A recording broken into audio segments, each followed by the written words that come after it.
All right, guys, this is Saturday, phase 12. We have 6 rounds of 20-20 straight sets. All right, so with today we're going to start with the rowers. We're going to have 2 rowers set up. We will have a third bike in case of the coaches want to come down and work out in the Saturday morning class.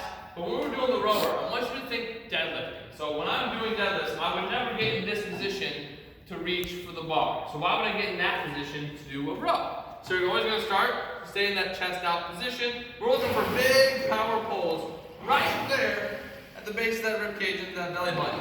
With the big power pulls, I am able to get a very low stroke rate. As I come out, push, pull, back in, push the legs, pull with the arms. And I'm getting a nice low stroke rate without that. I'm not going fast and crazy with low resistance. I'm getting big power pulls. So of course that's 20 seconds that allow me to get a good stroke rate. 1, begin. All right, the second exercise on Saturday is going to be our double kettlebell or dumbbell RDL. So on this one, feet shoulder apart, we're keeping the weight on the outside of the body.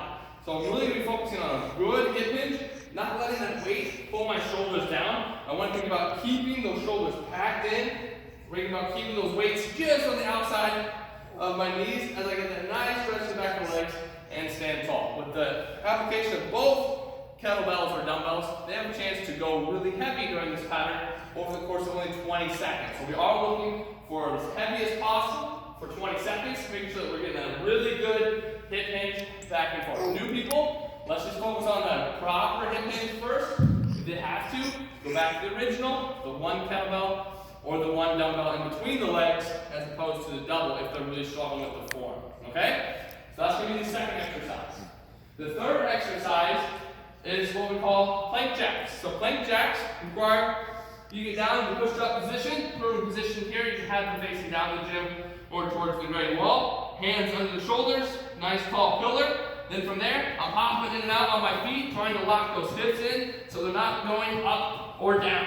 Now, not everybody can do the plank jack, so I'm going to have to do step outs, where we step with one leg and then the other. Even further, I can even regress that to just a plank hold for the course of 20 seconds if I'm unable to lift my legs without compensating on that movement pattern.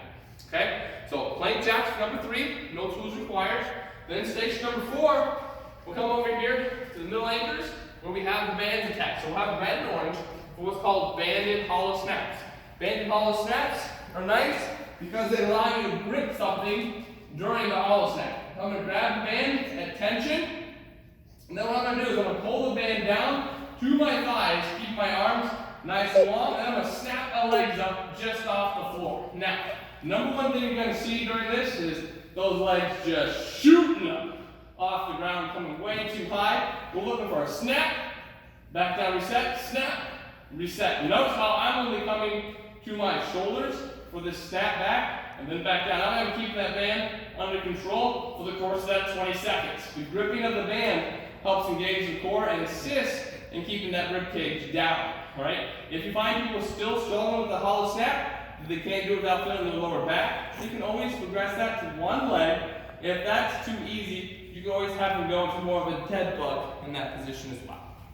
Okay, so that's going to be exercise number 4. Exercise number 5, we're going to come down to the TRXs, and we're going to try to do drop squats. So we're not even going to do jump squats, we're going to start with the drop squat pattern.